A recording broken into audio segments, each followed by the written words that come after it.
The reality is much and significantly different than what you think is going to happen. Things like you have it covered and really having it covered a lot of times are two different things. You start to poke holes in everything that they're doing, and then you can see that it breaks down. We didn't test it because we were hesitant. That probably delayed our recovery time for that environment probably by 12 hours. That's like backup 101, and so many organizations just don't have the bandwidth to focus on that. You're not trying to make this up, figure it out at the time of disaster. That never works out well for the customer. That's going to be what you eventually use to recover from a cyber attack.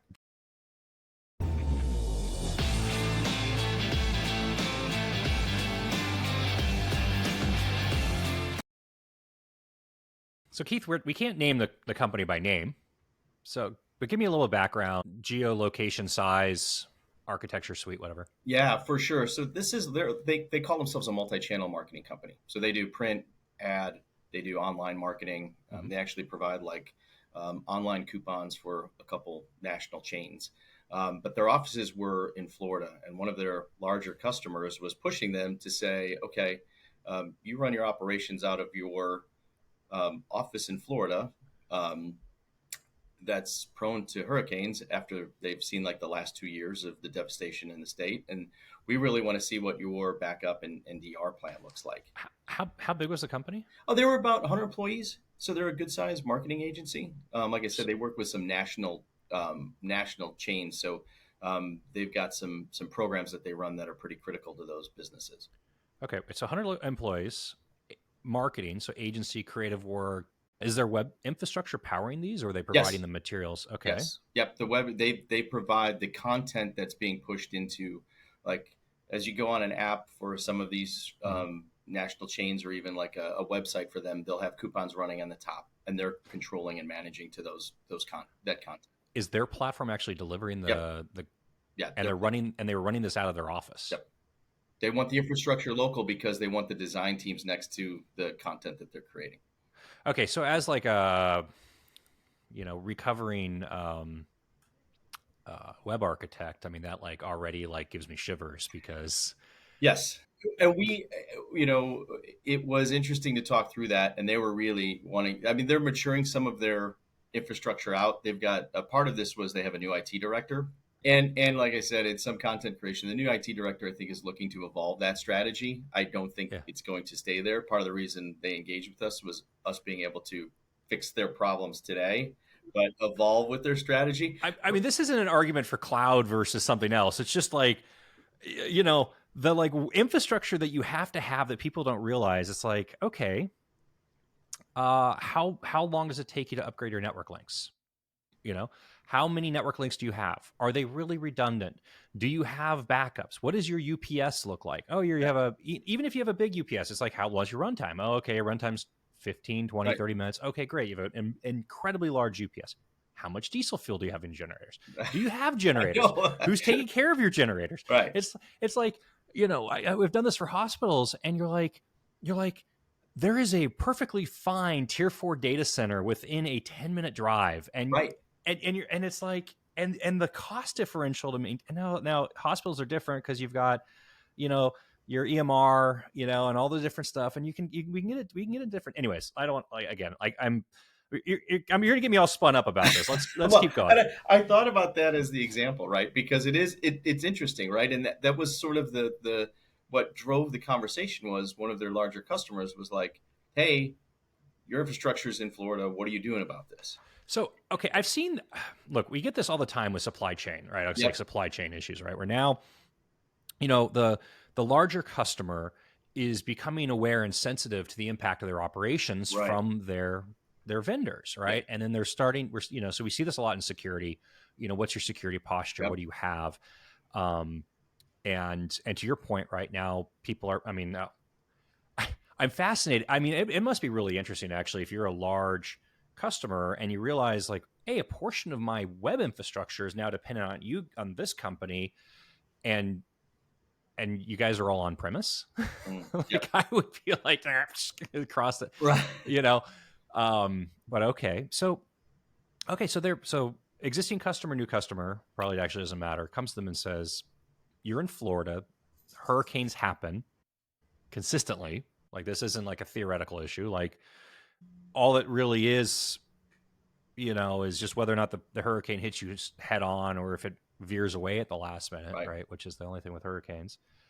And told them probably pretty bluntly, right? Like do this or don't do business with us. Yeah, that was part of it. And they came back. They initially wanted like 5 9 uptime on this infrastructure. Their And customer did. their customer did, and we went Okay. through a whole discussion on what that looks like from a cost perspective. And that's when we started to get into cloud infrastructure where like you need to operate differently. That's a high availability strategy. We're not talking about DR at that point. We're talking about HA. And so we kind of changed the narrative, went to some of our near real time replicated technologies and showed them what sub 1 hour RPOs would look like in RTOs. And then they got the price tag on that, and they were like, yeah, that's not what we want either.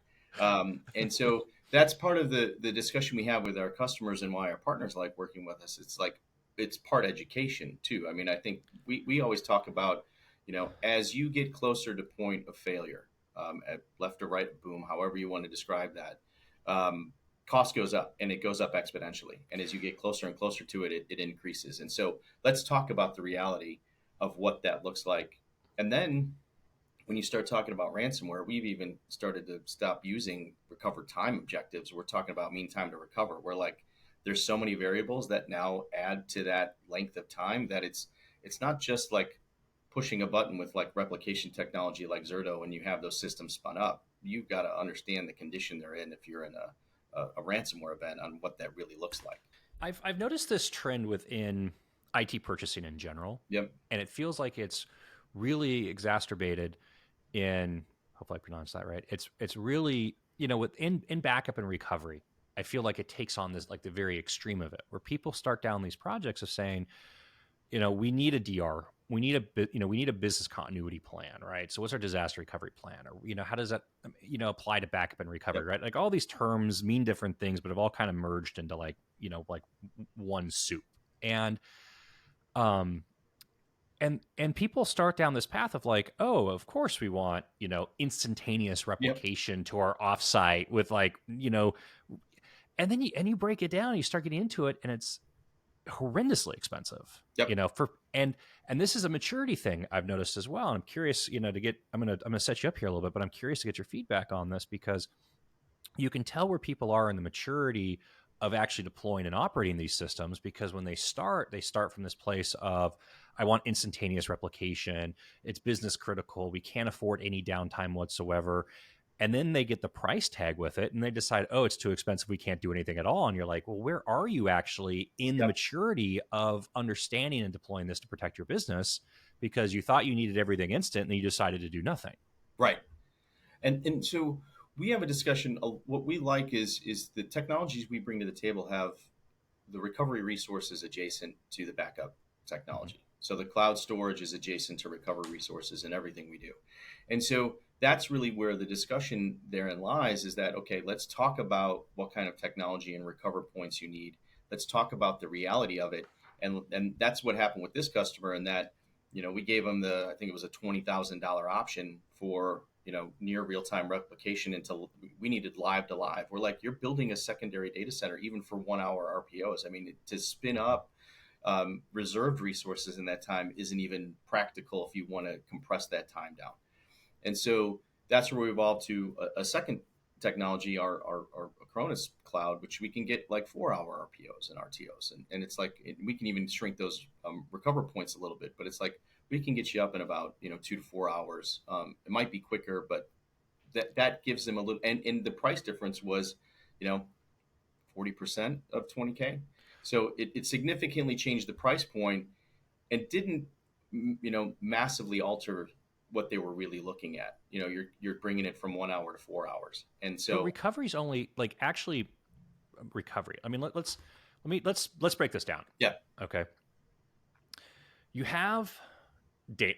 I'm trying to make this really simplistic, right? You have data on a server, right? There's an application running on some sort of infrastructure, right. some sort of server with data on it.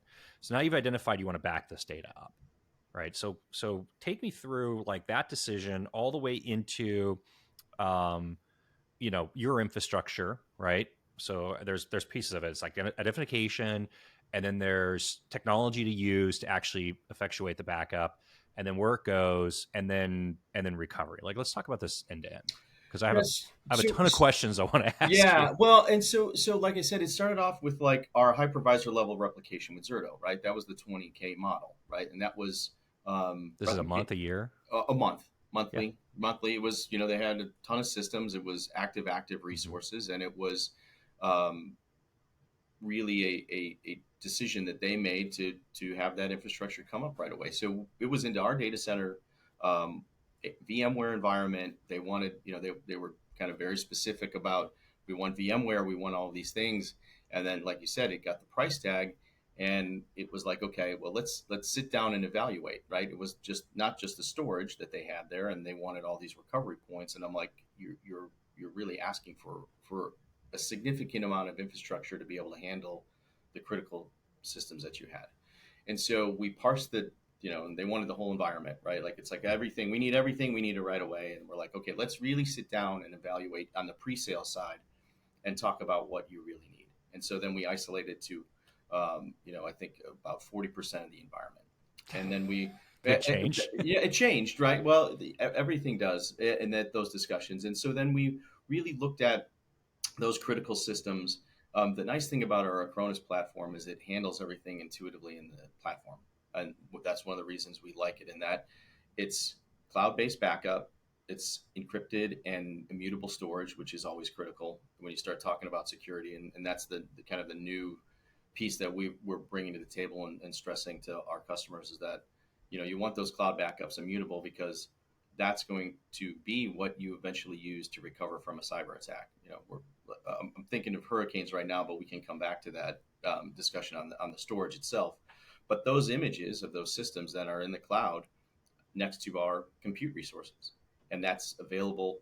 And you can. The nice thing about the Acronis platform is I can back up all that infrastructure, but then we can select a subset of those systems for DR and But create recovery servers so they can be available at time of event. I want to come back to tool, but I want to talk about like okay, so you've figured out you're not going to, you're going to, in this case, 40% of their Yep. infrastructure, right? Then you have to, then a part of that is tool selection, and then it becomes the actual backup process, Right. right? So now you've got data that has to go somewhere, and in this Yep. case, it's going into your infrastructure.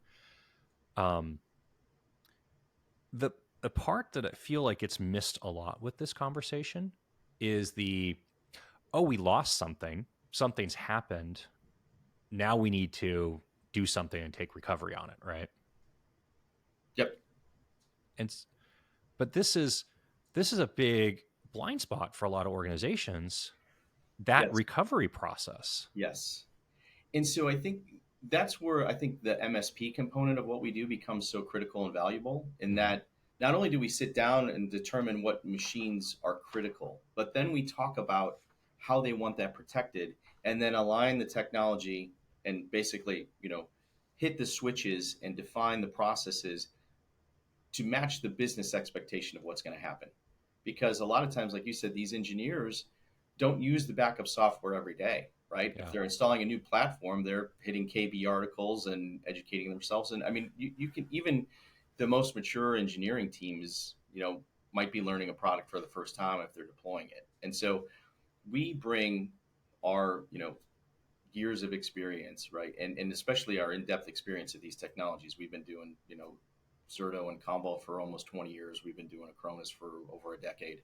Um, and you bring that level of expertise and have the conversation because our engineers talk about lining that with the outcome. Like this customer in particular aligned up with our what they liked was our advanced, we call them our advanced disaster recovery services, where we do runbook creation and we do an assessment of the production and recovery environment and kind of talk through, okay, what do these systems look like? What are the RPOs and RTOs? And then we help them with the configuration or configure the backup jobs and the retentions to align with that. So when they start backing up that data and they start backing up those systems, it is ready to go at the time of failure in the expectation that they have because it was backed up every 4 hours. So they're not losing that infrastructure, and they can, start that recovery time and recovery process as quickly as possible. And that's again the advantage you have with us, in that we do this all the time, all day long, whether it's test or production. Um, our guys are managing to these types of processes daily. So you've got an engineer that you can lean on 24 by 7 to help you. We talk about being there at the most critical moment, right? So you're not running KB articles or running into a problem, or, you know, um, searching Google and getting on Reddit and trying to figure out an issue that you're having, right? Like you're not in that mode of kind of struggling in the recovery. And that's where I see a lot of shortcomings in internal teams, is that when you don't do this all the time, and if you're lucky, you've never done it. When you have an actual event, it's really important to have experts and processes in place that are familiar and known, so you're not trying to make this up and figure it out at the time of disaster, because that's just that never works out well for the customer. There's the the unfortunate reality for me, right, with companies and backup and recovery. It's like there's two buckets people fit in: people that have experienced data loss, people that have not yet experienced data loss, right? But it's not, and I say not yet experienced data loss like very specifically because it just hasn't happened yet. Like it's coming. Yes. And Yeah. and it's really, I don't want to say it's frustrating. It's frustration is not the right word. It's like what's the expression I'm looking for? It's like you feel impotent when you get into a conversation with somebody and you're like, oh, you weren't backing up in the first place. It's like, what are we supposed to do? You can't recover from nothing, right? Right. So it's like you weren't backing up, or you were backing up, but you weren't backing up what you actually needed to back up, or you never tested your backups. Yeah. Or you implemented the system a year ago, you never tested, and your platform changed and you forgot to like actually back the other stuff up and then recover it, right? And like these aren't like hypothetical situations. No, right? Like, Yeah. unfortunately, if you've been exposed to this at all, like you've experienced all these conversations. Yep. You're like, oh, well, I'm sorry that you just lost your ERP platform, but you know what? You weren't backing it up. Right. Like, well, and that's one of the things, like with the advanced services, like we monitor the backup jobs, right? Like this customer, like what's tangible when you start looking at these things, right? Well, it's a documented plan, but it's also like, hey, my expectation is, to have these systems back up. I even looked at their performance before I jumped on the call, and it was like, we're probably doing about 200 or so backup jobs for them daily. That's a lot of backup jobs. That's a lot of backup. I mean, they've got some 4-hour RPOs, so like there's jobs running all day long. So say 200, 250 a day, maybe 1,500 a week. And I looked and they had, 6 failures, two alerts. So we're talking less than 1% failure rates on a weekly basis. And if it's not backed up, you can't recover it. Right. Yeah. Like that's like backup 101. And like you said, I've seen so many customers were like, well, we're running at 50, 60%.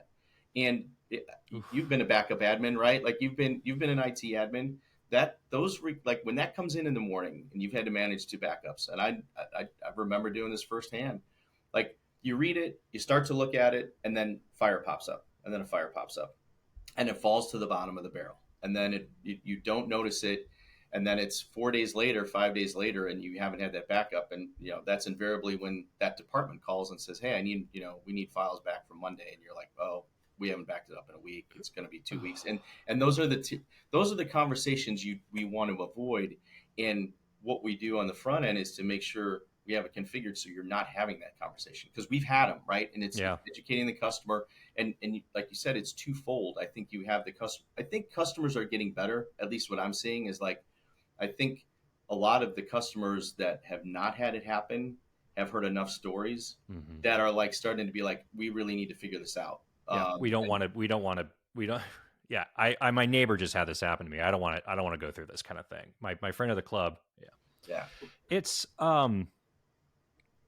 this is another thing that I find a couple of different pressures get pushed on, right? And there's the first one, which is you see, and again, it's a maturity issue. I think the maturity of the IT team, and the IT team wanting to be responsible and control of everything and do it in house and do it like we own it completely.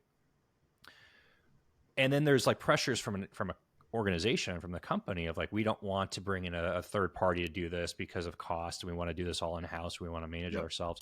And the problem with both of those becomes, it's not just like expertise and a skills gap. It's like, who's actually paying attention to it. Yes. And there's this great saying, right? If you tell 3 people to feed a dog, like, what happens, right? It's like, well, the dog doesn't get fed, right? Like, if there's not, and like modern like IT teams, when I say modern, like today's world, the IT team is doing so much already just to keep the organization moving forward. They're like, oh, every morning you need to log in and you need to check up all your backup jobs and make sure every single one went correctly. And you have to schedule your test restores, and you have to go through your infrastructure and make sure that everything's backing up, and you haven't added a server that you didn't forget about backing up. And like, it's not even, it's just stuff happens. People Right. can't keep up with this.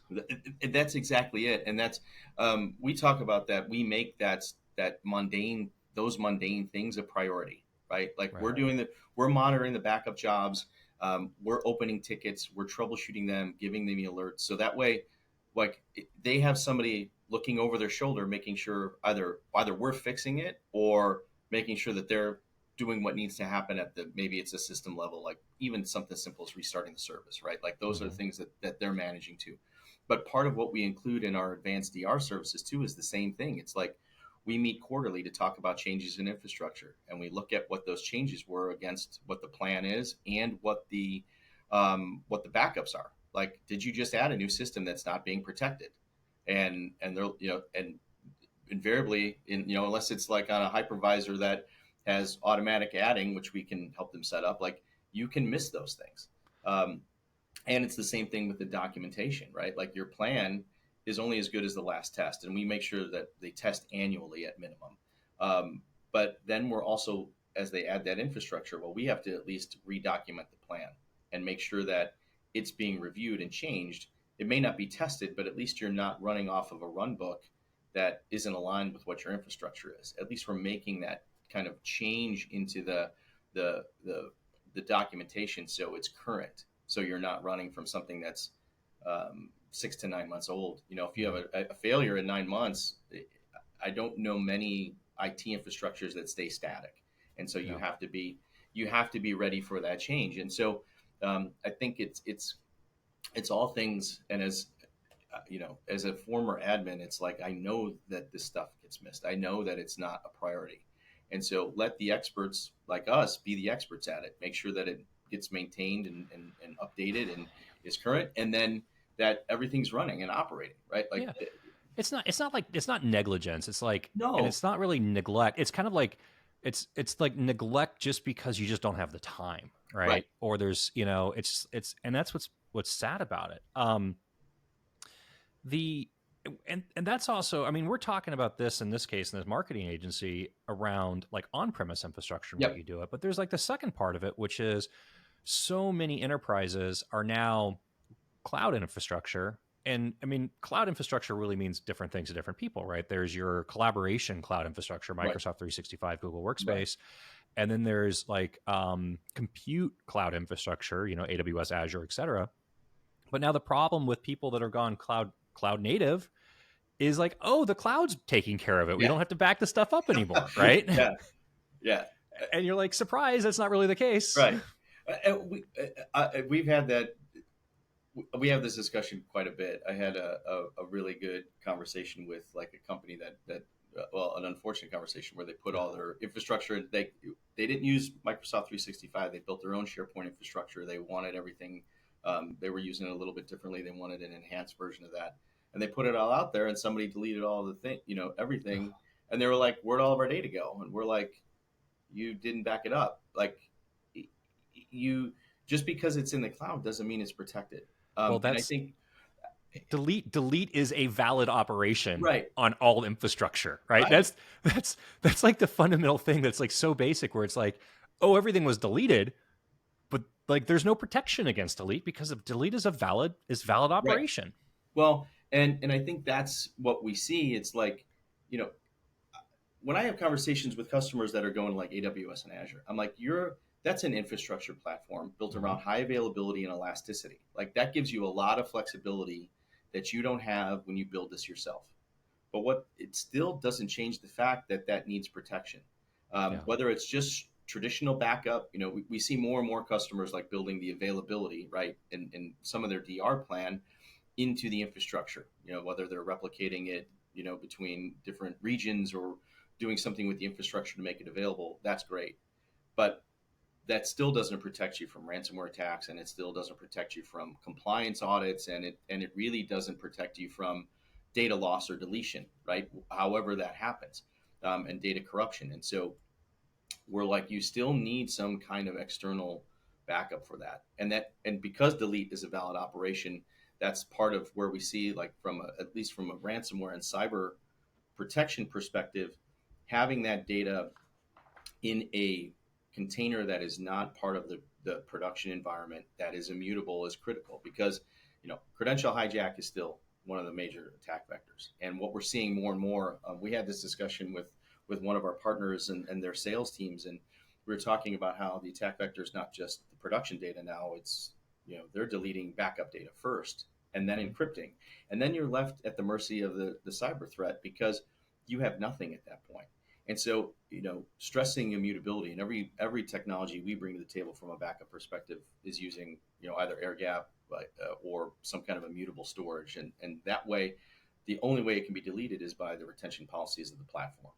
And that's really critical, because you're going to, when you have a cyber attack and they encrypt your data, your recovery option is your backups. That's going to be what saves your business. So they have to be protected, and they have to be available. And so I think that's the thing with delete operation, whether it's malicious or not, or human error, which happens as well. Those are things that you have to be ready to recover from. And I think that's where cloud does a great job of giving you high availability and elasticity, but it doesn't do a great job of protecting your infrastructure from those types of threats. Um, what's let's dip back into tools for a little bit, Yeah. right? Because there is Zerto, Veeam, Yep. Acronis, Yep. Rubrik.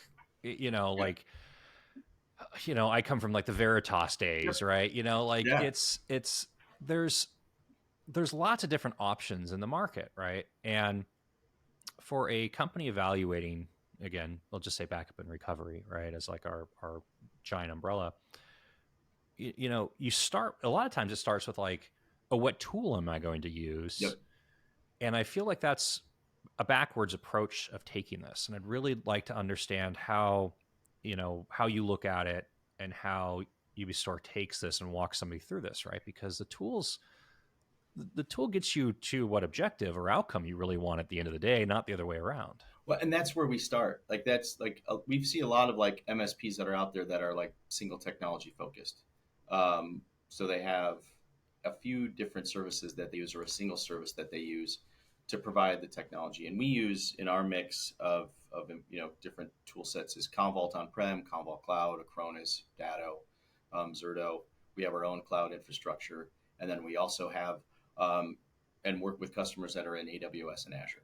And so what we try to do is exactly what you said, is like, discuss the outcome. What do you want from an availability perspective? What do you want from a recovery time and a recovery point objective? And what's your budget?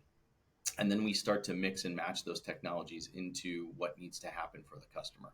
Just to continue the tool set question, I think is really, um, it really starts at a discussion, like you said. I think outcome is a great word that's underused sometimes, and it really is the driving force in the decisions we make on what technology needs to be put in place. Like, what do you want this to look and feel like, and how does this operate for your business? And so we try to have a lot of flexibility, whether it's, like I said, customers that want to bring their own AWS or Azure infrastructure, we can support that. If you want to use our cloud, or want to have a disparate data center, or you need VMware or isolated infrastructure, or want a VMware environment instead of something like AWS or Azure, we can support that. Or if you want a turnkey holistic solution, we can do that as well, where it's like an Acronis is an example, that's fully functional, all enclosed backup and DR platform. But we see like a lot of traction, like with Commvault Cloud and what they're doing with Gap Protect clouded, or air gap protected cloud storage, and they've got integrations now. They're built in Azure, so they've got a lot of elasticity. If you're an Azure customer, I can actually protect it, recover it, and avoid egress charges if you're in the same region. So I think the tools are getting smarter too around what they see in the space and what customers are trying to achieve. So I think it comes back to really defining what they want, the service to look like, and what they want the backup and recovery strategy to feel like, and what their budget is, right? Like Mm-hmm. we talked about that, and expectation, because like you said, we have these conversations all the time where everything's got to be up right away, and it's like the reality is it's not that simple. And so how do we navigate that conversation with the customer? How different?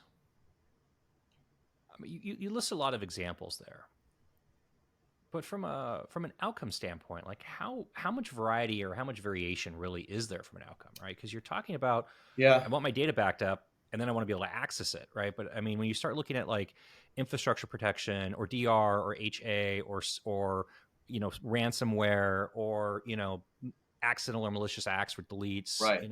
how different does these roads actually take you, you know, um, to Well, different I think, selections? yeah, I think, I look at something like I like to look what Commvault Cloud is doing, right? Like I said, they've like now added air gap, immutable storage is native as part of all their storage targets.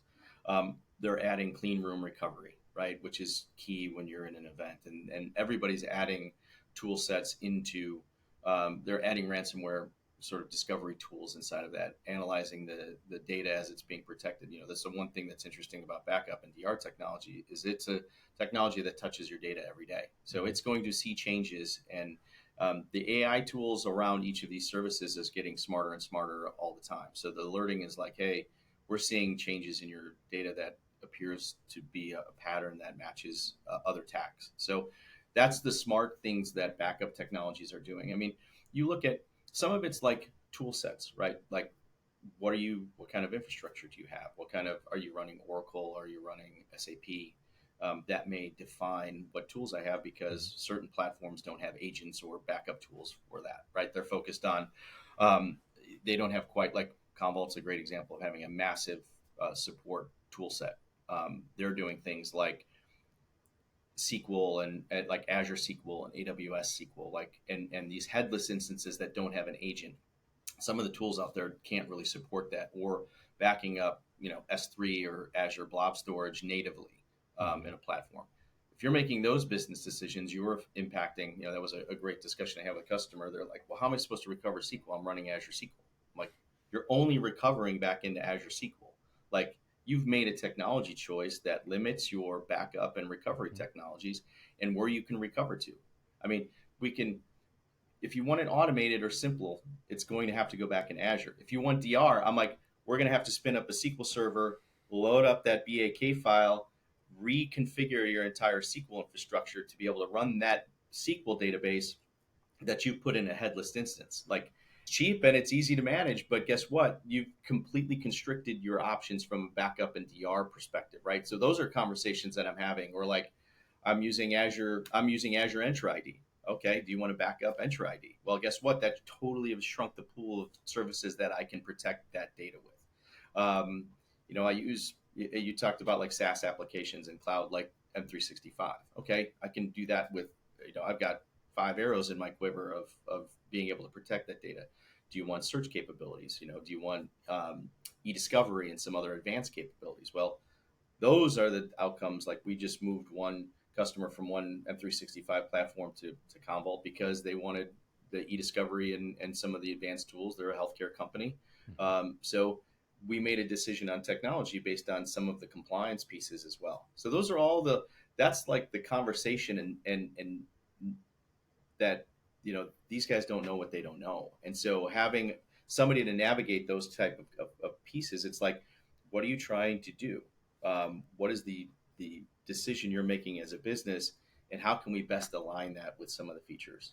And so that's where we've seen, like I said, some customers with with certain tools or applications that really drive that discussion, or it's budget and flexibility, and having some maybe um, less feature, less features and less tools, less kind of capabilities inside the platform, but it's a much more cost effective platform. So that drives that decision as well.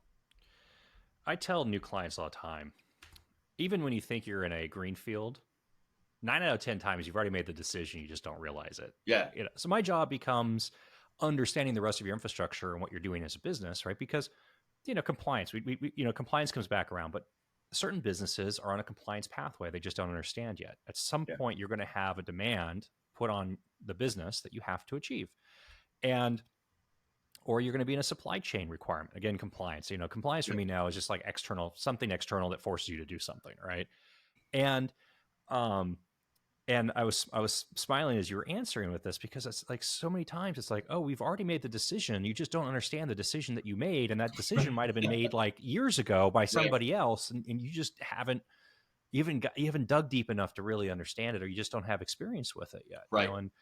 And um, you know, a lot of this, so part of it becomes like platform. There's outcome, and then there's Right. what decisions you've already made, if you're aware of them or Right. not, right?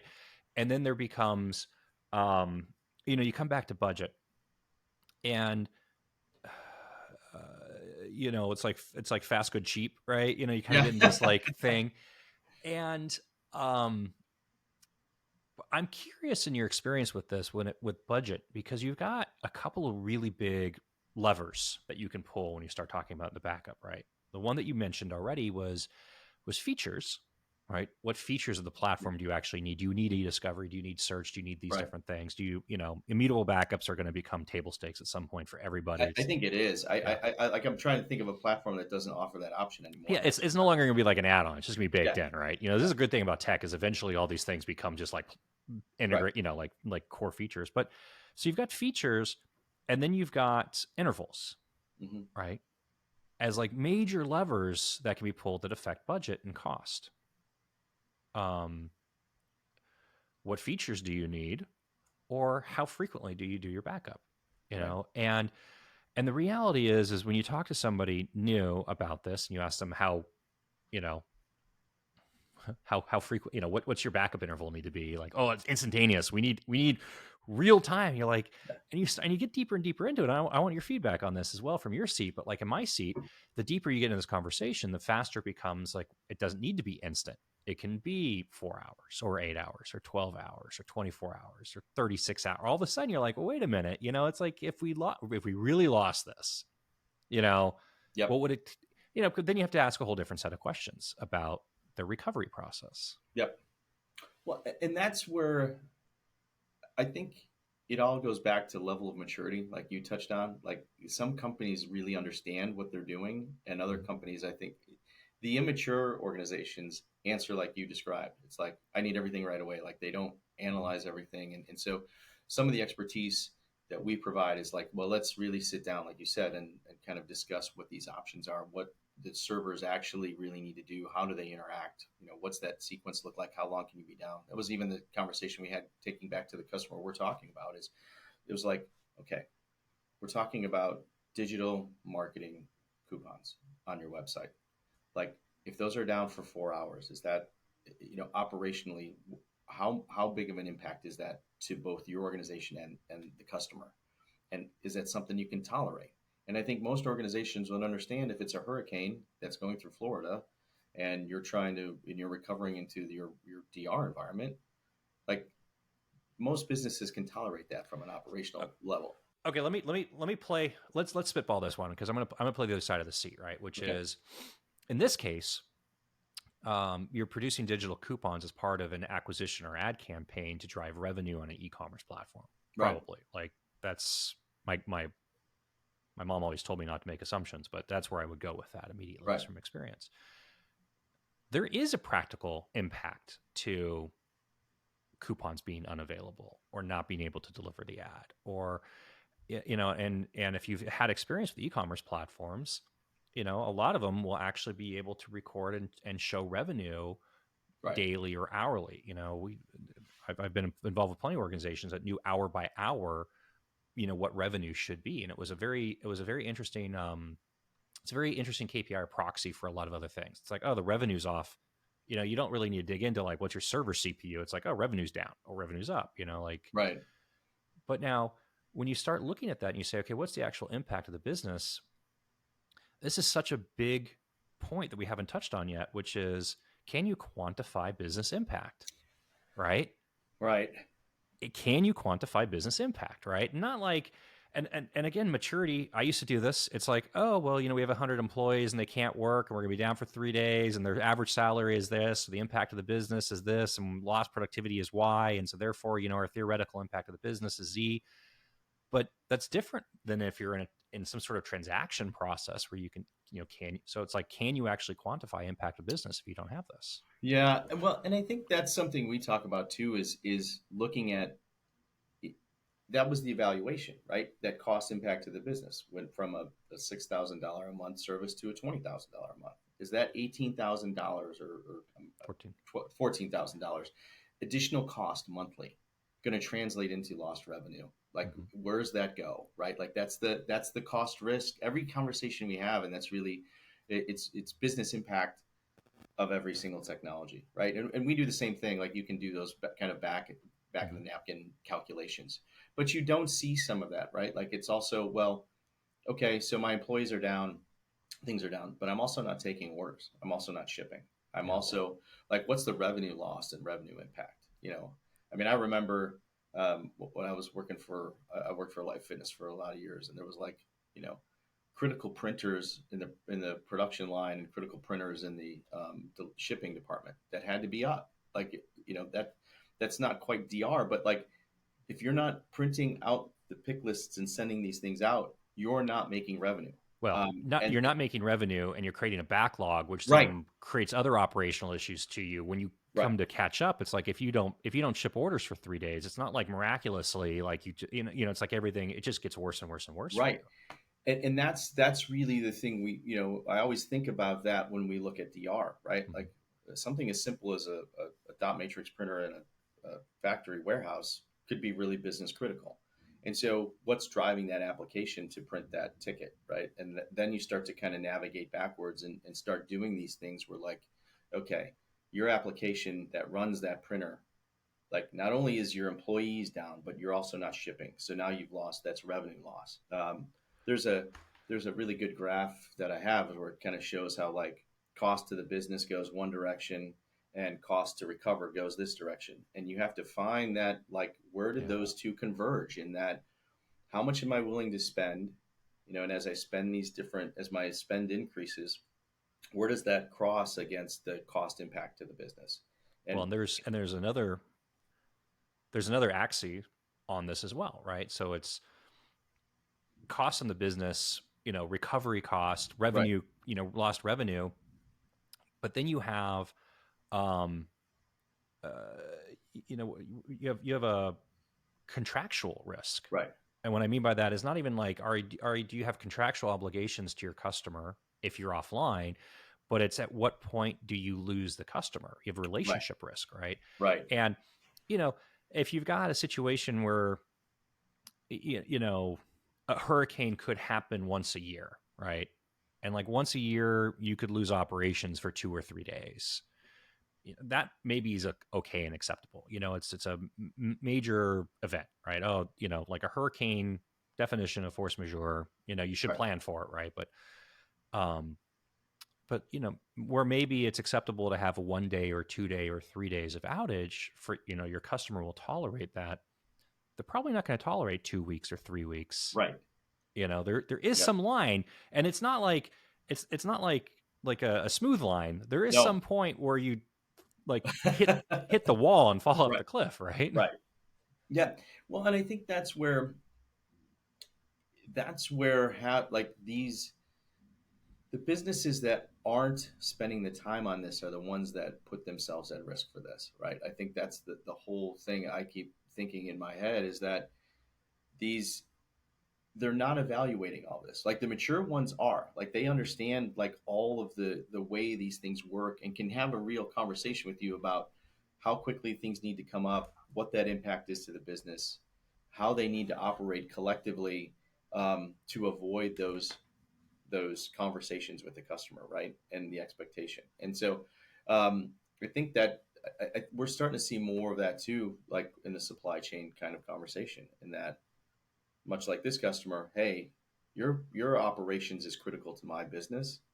How do I Mm-hmm. ensure you're protected, right? And have a and then be able to, like, that was a conversation we had. Like, they wanted, 5 nines, and we went, to a 4 hour, and they're like, okay, but this is how we're going to do it. This is where the recovery times are, and I'm seeing just organizationally these conversations are changing, and that used to be the IT teams, and now it's like I see CFOs and CEOs and more operation and risk people managing to risk are wanting to understand these pieces. And um, there's more of a requirement and a reality to it, because I think they're seeing, the CFO is doing like financial risk analysis all the time. So he's got some of these numbers in his head, and understanding business impact both internally and externally.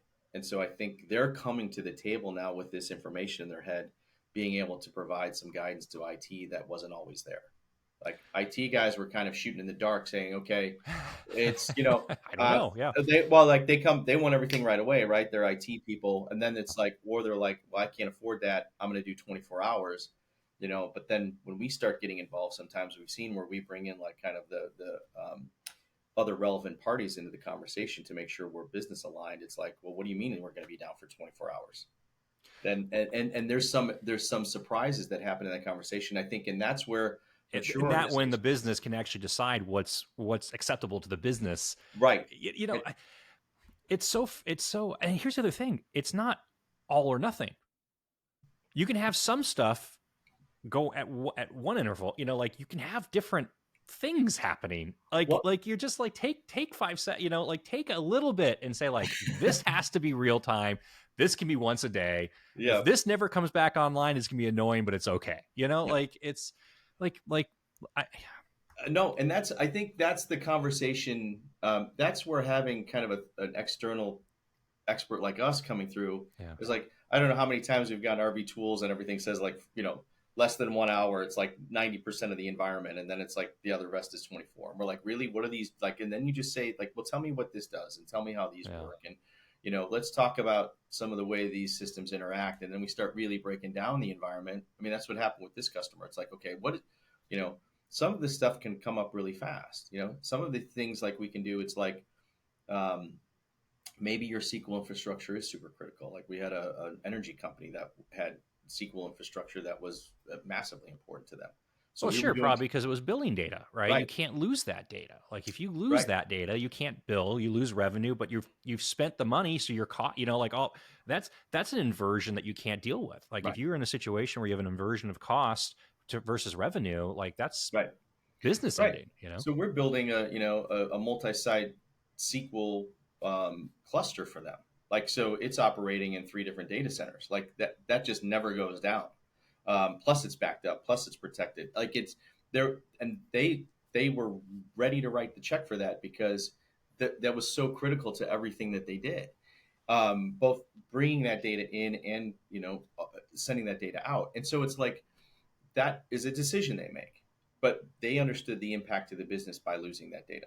So I think that's where not all the customers have made that evaluation and have that realization. But I think the important thing is when you see executives get involved, is that when they're tying their understanding of cost and risk Mhm. and giving that information to IT, they start making much, much better decisions about what they want to do with their backup and DR strategy. And like you said, tier that approach. We talk about tiering technologies all the time. Like a lot of our Zerto customers are running another, adjacent technology to it for backup and recovery. We're doing, it usually falls somewhere between, we see like 20 to 30% of the infrastructure that is really what they need right away. And so we can build that plan in place for those systems, and it's going to be at a much different cost. But then the remaining systems are going to come up, 24 to 72 hours, sometimes longer. Sometimes it's at best effort. It's Mhm. like, and that there, you also have to weigh that against what kind of disaster are you having? Is it a power outage that they're telling you it's going to be 3 or 4 days? Well, operationally, to spin all that infrastructure up and then also have, the other thing I think a lot of organizations can forget about that we talk about is like, what does your return to operation look like after you have this event? Whether it's ransomware or anything else, like how do you get operated back to your normal, your standard state? And those decisions impact what you do. Have you lost you know one of your virtual hosts, right? Like it's not even a full failure, it's a fraction of your environment. What gets recovered from that system, and what kind of decisions are you making at that point?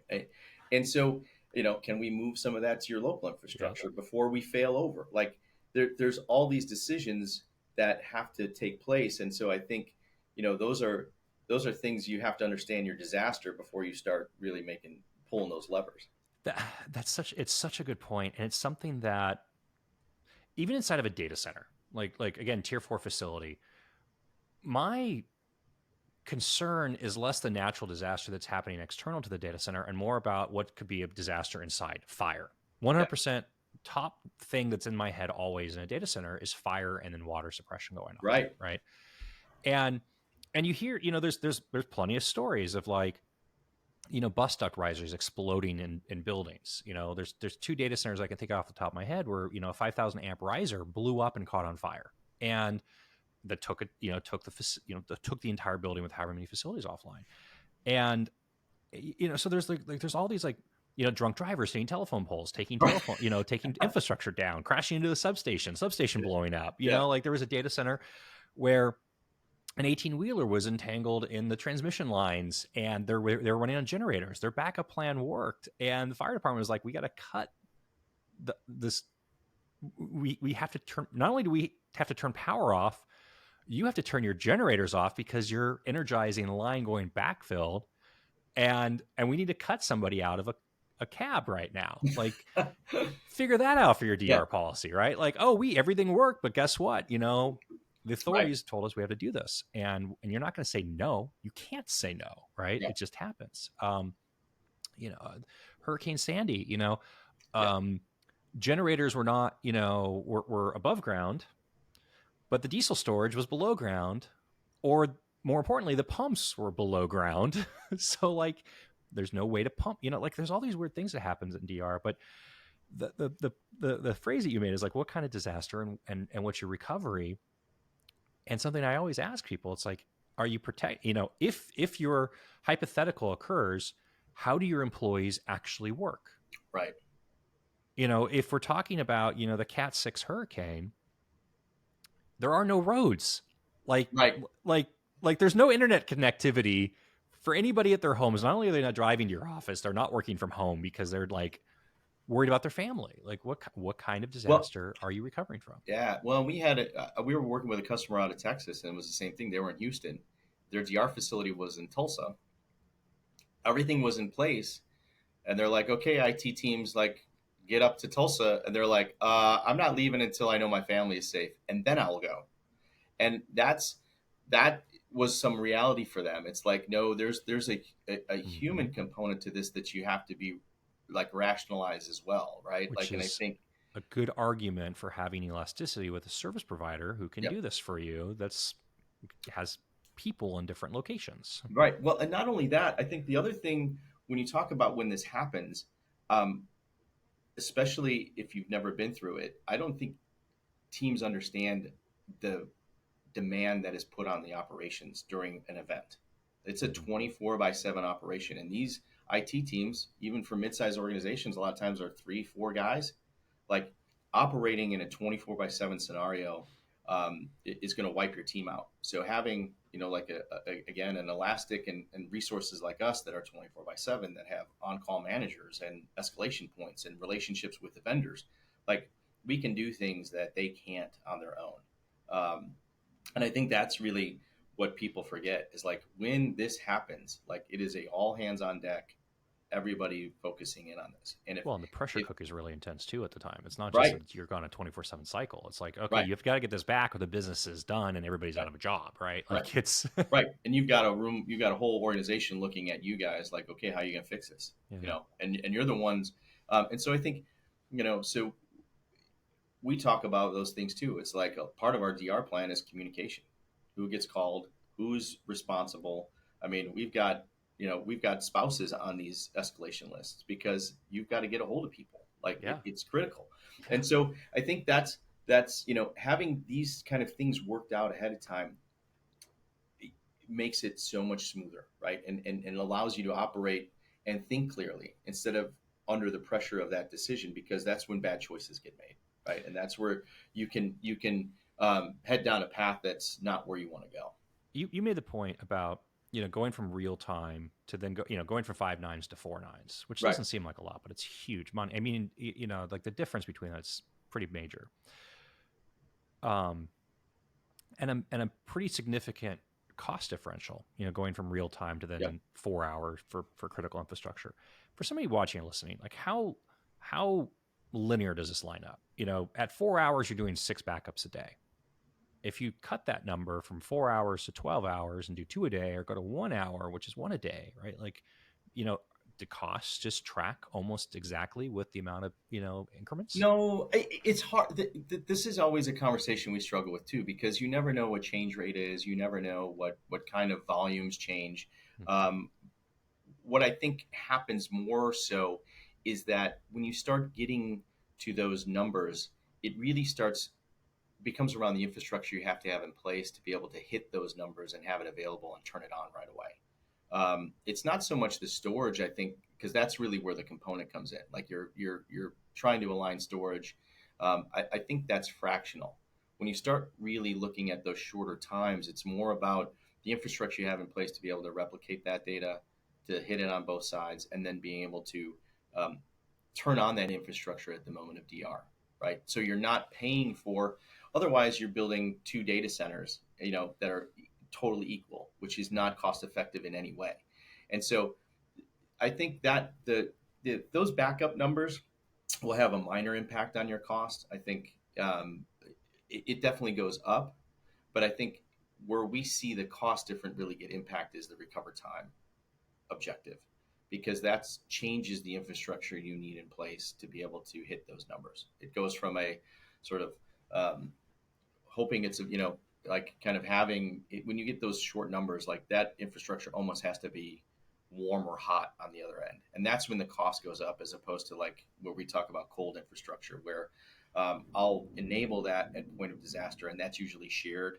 That's usually a little bit more flexible, and you have a little bit different environment, and that's where the costs go down. But that's where the recovery time goes up, and that's kind of the balance I see. It's not so much the cost I see on the storage, because that's really where your cover points come. It's your storage, how much you're keeping. It's really more around the recover time, and that's where I see more where the costs balloon, because you need more infrastructure at the ready as you reduce that and shrink that time. A lot of people think about it this way: backup and recovery is an exercise in data movement. It's you're in a data business, right? Yep. And on the one hand, it's how much data do you have to back up? And then what intervals are you doing? Or, you said change rate. I love that, right? Because I want to come back to that. But how much data are you backing up? Where are you sending it? How do you store it, right? So immutable backups are great, but they make changes to what your storage is and Yep. how that actually applies. Good news is every day storage gets cheaper, we just decide to store more, Right. So it's like, but the missing piece of this I find so many times is people do not think about how long it takes to move the data back into something on the Yes. recovery side. And until you've done a recovery, which is why, I mean, I don't know how many times you said at this point, like you have to do tests, right? Well, I want to talk about these tests. Let's this is a good segue into test. Is it's like all of a sudden you start to do the restore, and you're like, wait a minute, this restore is going to take how long? Right. Yeah. And you're like, okay, that's not, I mean, like, that's a wake up call, right? Well, I think that like we've seen some technologies where you can use like object storage, and it's cheap and it's cold. It's like cool storage, and that's great, and it's immutable.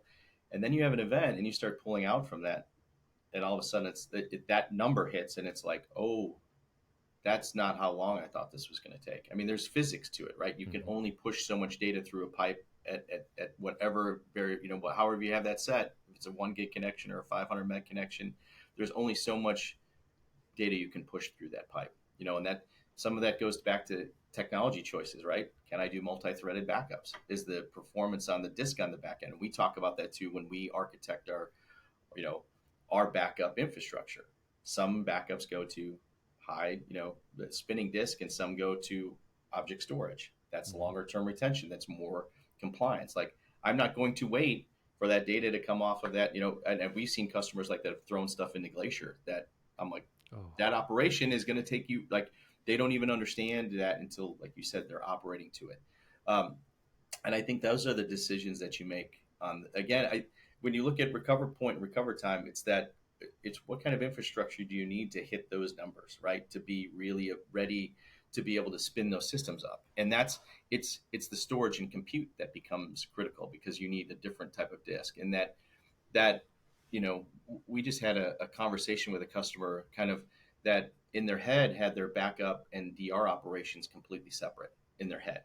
They were using, like, they were using Commvault for their backups, existing, new customer that has an existing Commvault environment, and they were moving off. They were doing SRM themselves to their own infrastructure, and their DR data center infrastructure was um, coming into life, and they're like, we don't want to do this anymore. Um, and they were looking for a partner to be able to help them. We were looking at Zerto, and they were really like it was an RFP response. Everything was focused on DRAS and everything else. And we were like one of the few vendors that came to them. We're like, well, you really need to align backup and DR together. Like, you can be smarter and tier this. Like, if that replication doesn't work and you have your backup technologies disparate from your DR environment, like, how are you going to get that data over there? Exactly like what you're talking about. Like, so that's great that it's in air gap protect Commvault Mhm. cloud, but like, I have no mechanism now because that Zerto replication that you've got 30 days worth of replicated images. Well, guess what? The ransomware has been in there for 33, and so now, what are you going to do? And so it's important to have those sort of conversations around aligning the two, because I think it's important. Like, and that's the thing we walk through too, talking about tiered approach and recover time. It's like, okay, I can do these 20 systems with Zerto, and they're going to come up within an hour to 4 hours. And then, depending on the size and shape of those servers, like, I have to egress that data from your backup. Like, how fast do you want that? That could be 24 hours. I can do some multi-threaded backups, but like, I have to still pull 50 terabytes off of your backup data, and that there's a time to that I can't change, like, unless you want to increase the network and pay for a high speed, high spinning disk, which is your production disk. But like, no, I don't want to spend Yeah. X a terabyte. Like, that it.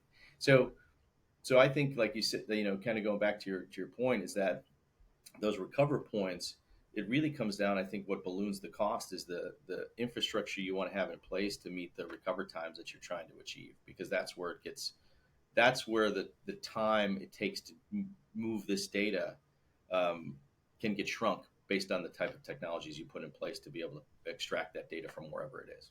Something I love about technology is we manage to reinvent the same problem on new systems. I 20-ish years ago, right? What was change rate? Okay, this goes back to change rate, and I was Yep. chuckling when you said it, right? Because I wanted to come back to this. You know, 25 years ago, we were backing up to tape, some type of tape, Right. and then you had at some point you were doing incremental based backups because you had to based on your backup windows, and then we were you would use something like an Iron Mountain to like send the tapes Right. off site, right? And everything seems great until you're like, well, we need something, right? And then you realize, well, it's going to take, depending, if we call it the exact right time, we can get the tape back tomorrow, but chances are it's in 2 days we get the tape back.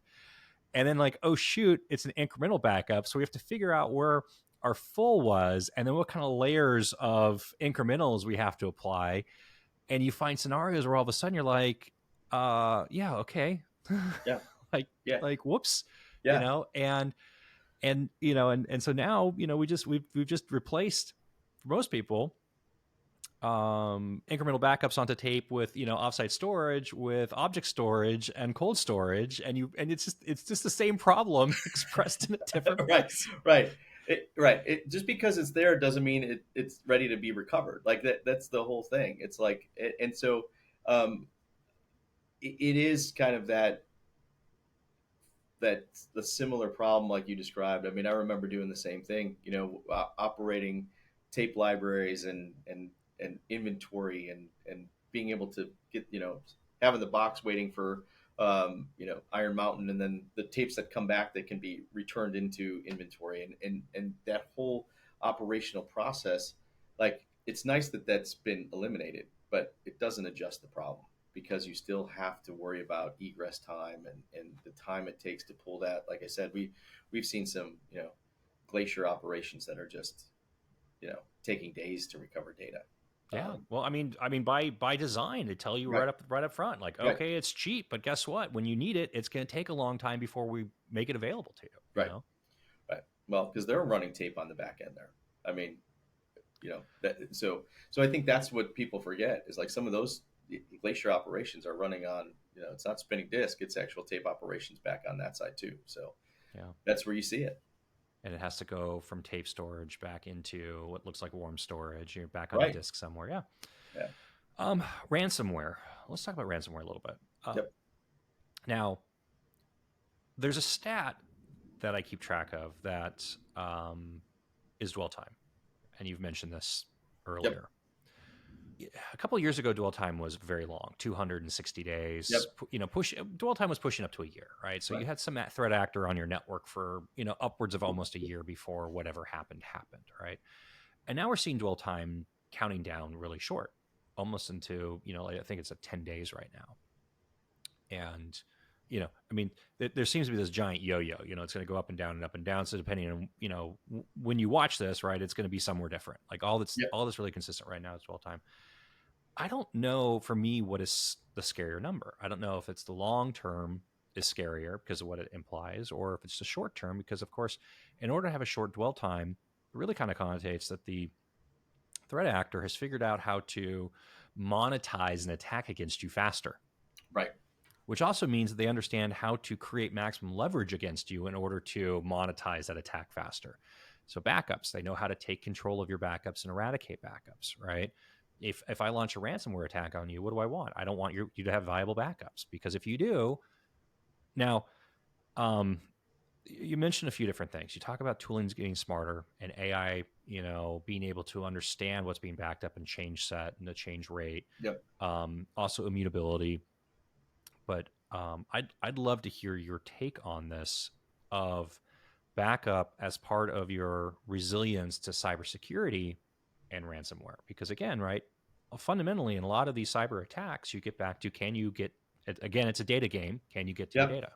Well, and I think we've been putting together a program with with Cysurance, a cyber insurance company, and that was one of the criteria that they want now. I mean, and we're seeing this more and more, is that the insurance organizations want immutable backups and a documented and tested um, plan, right? Like that, those are now becoming table stakes to get insured for cyber insurance. And I think those two are the foundational pieces that have to be protected, because ultimately that's what saves you. You can put all the moat and castle you want in place. You can have edge, you can have firewall, you can do SASE, you can have you can be monitoring your SIM and have, managed SOC, and you can minimize the impact, but you're not going to eliminate it.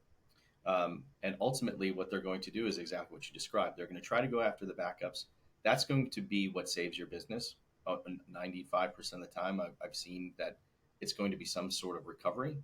So as long as you have that protected, um, I think that's where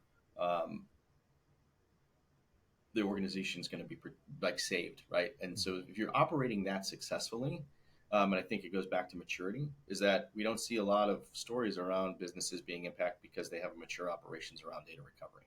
That's saving them, and they're like, it doesn't matter dwell time, because they have services in place to be able to minimize that. And I think the shorter times like you're describing, I think, are these quick hits. and they're finding vulnerable companies that don't think they need this, and so it's easy. They hit the backup, they hit that, and it's like, I'm going to make this quick. You pay me X. What's your insurance policy? All right, that's what you're going to pay me, and you're covered. I'm going to get paid. I'm going to give you your keys back, and you better be smarter the next time. And I think that's what's making these short. It's like it's just like they're operating like businesses now, and they're looking for no different than a typical business looking for small and mid-sized customers, right? Like they're easy targets. They're once they get in and they see that it's not protected, that's what they go after, and they make it simple. And so they allows them to also be, they've reduced their sales cycle, right? They've that dwell time has reduced their time to work on that customer.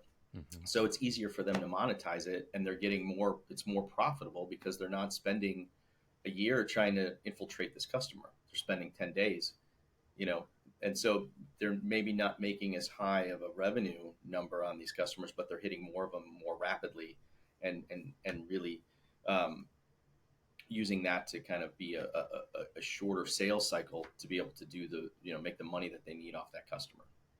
A lot of times right now with incident response, they're looking towards tools like, an endpoint or the SIM to actually Yep. try to understand Yep. the the vector of the exploit, Yep. where it came from, but more importantly, when it happened, right? Right. Because if you can clearly identify this was it and it happened at this time, right, then you have an idea of how far back you have to go. You know what your good state is. It's like, okay, if it was 9 days ago, I know if I go 10 days back in time, I have clean data that I can Yep. recover from that doesn't have this thing on it, and then we can patch, and we can do what we need to do. um how do you see that? You touched on this briefly, but how much of this is going to maintain or stay within the realm of the cybersecurity estate versus merging into the backup and recovery estate? Yeah, I think, well, like the technologies that we use too have also scans on the recovery side, right? So they're also now scanning your backup after a lot of times these signatures update is that when you try to restore, it's looking for any kind of variability also on the recovery process. But I think when you look at all of this collectively, I think having incident response, a lot of times now what we're seeing anyway is coming from like the insurance carrier, right? So insurance wants to check and make sure all the things you said you were doing, you're doing, and they're mitigating that risk, and they're pulling it together. And we've seen on multiple occasions where like we're sitting at the ready to hit recover, waiting for incident response to be able to tell us when and how and what that operation looks like. Mm-hmm. And so I think that incident response is really, um, like you said, that's kind of the line in the sand. And then a lot of what we're seeing too is like clean room recovery and things of that nature. And that, if we know where the attack vector is and they've isolated and understood how it's gotten in and where it was, can we recover data around that? Can we recover that server and clean it and bring it into production and not even lose that 10 days? Can I use that backup from when we shut everything down? Because that's typically what happens. Either it's encrypted or we, to reduce the attack surface, things are getting shut down. Can I take that last backup of that system and recover it in a way that I don't lose data and ensure that I'm not reinfecting? And that's where clean rooms come in and things of that nature too. So that's where, like, I see like incident response operations start to meld into recovery, and that I'm usually recovering in a space that incident response can scan and check that system before it gets moved back into production. And so there's a lot more, I think, movement between incident response and recovery now, because it's the way the tools integrate and some of the things that technology is providing to give you the flexibility to do that. And that's where like having elastic infrastructure like ours, or test areas, things like that, where we can do that in an isolated way before it moves into either production recovery or back into your on-prem or your actual traditional operations. Because sometimes in a DR scenario around cyber, it's not always back. Sometimes it's not going into DR. Sometimes it's cleaning it and moving it back into production, and you just go back into operations because there's you've got to figure out what's happening first. The gold standard, for backup for a long time was expressed in the 3-2-1 rule, right? Three Right. copies of your data, two different medium, one offsite. Yep.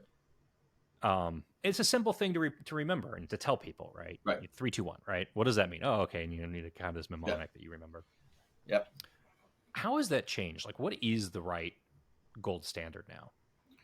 I think that for us, it's that one's got to be an immutable copy, offsite, like external. Like it's got to be in a controlled state that can't be altered or touched. Um, because that's what we've seen with the credential hijacking. That's what they're doing. I mean, it's invariably an attack against the backup data and then the production data, and you are at their mercy if that happens. And we've been lucky that our customers have not gone through that because of the configurations we have. But talking to a lot of times coming to us, that's what they're looking for. And I think immutability, that's the same thing like we've seen with the cyber insurance partner we work with. It's like that's what they're asking for. Like that's their criteria now.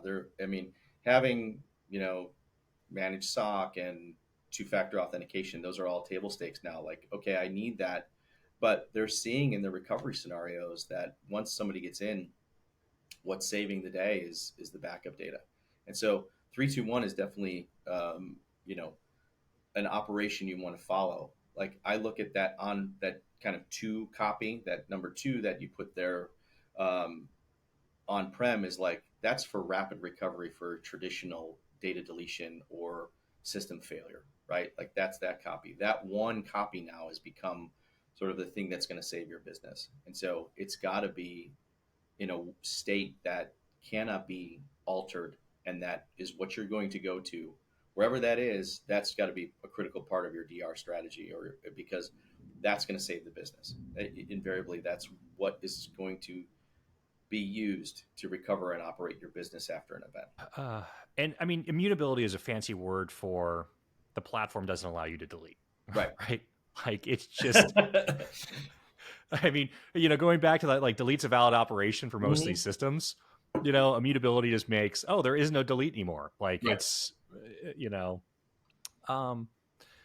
okay. Final question for you here. Last thought here. For I would put this into people that haven't dipped their toes into backup, but I'm actually going to ask it for let's put it into people that think they have it covered. Right, this is one of those. This is actually really a scary concept that you run into a lot. Oh, we've got it covered, and it's like, Yep. do you really? Right, for the people that think they have it covered, what's one thing that you wish more of them would know or would understand about backup recovery, DR, business continuity that they are missing? That's being glossed over.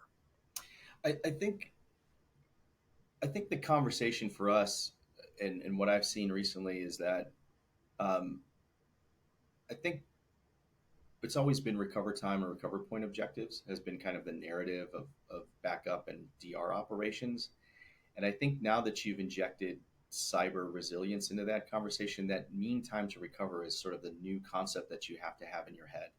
And I think the expectation is that if I put these tools in place, that I'm going to be up in 4 hours, and or 1 hour or whatever I put in place. And the reality is much and significantly different than what you think is going to happen, especially if you haven't been through it. So you have to really think about um, the preparedness that you put in on the front end is going to significantly impact that mean time to recover.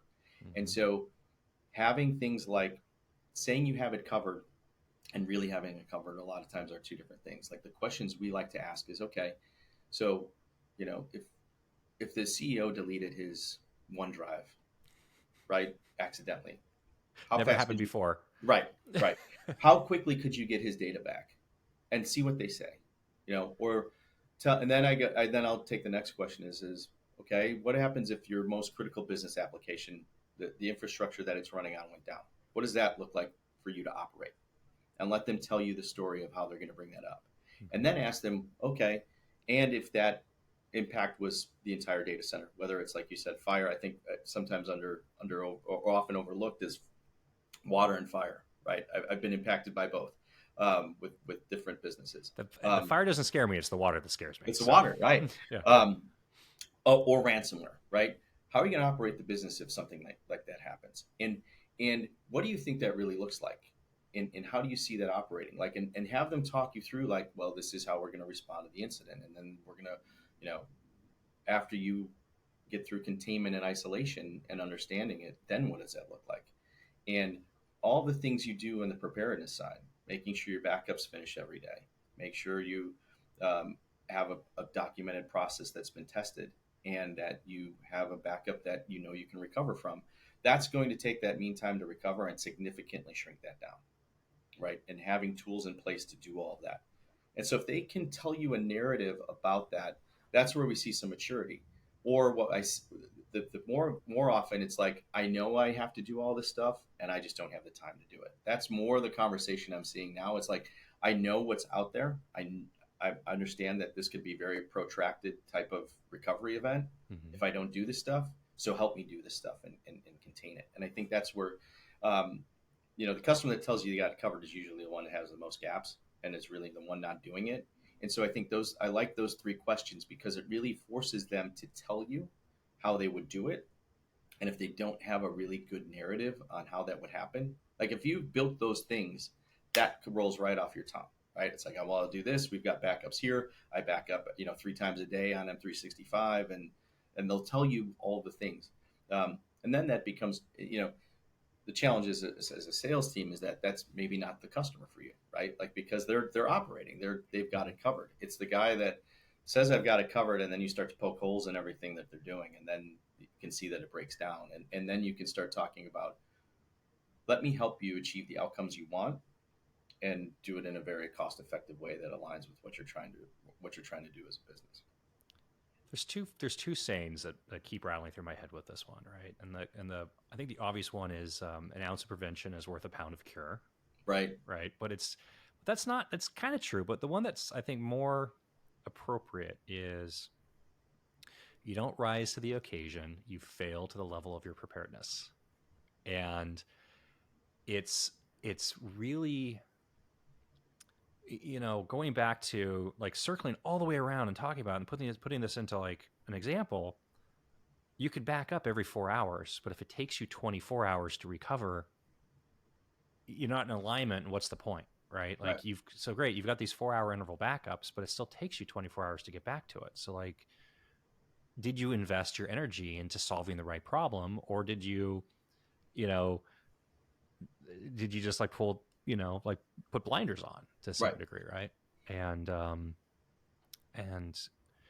I think my simple question when we get into this is what was the result of your last test restore? Yep.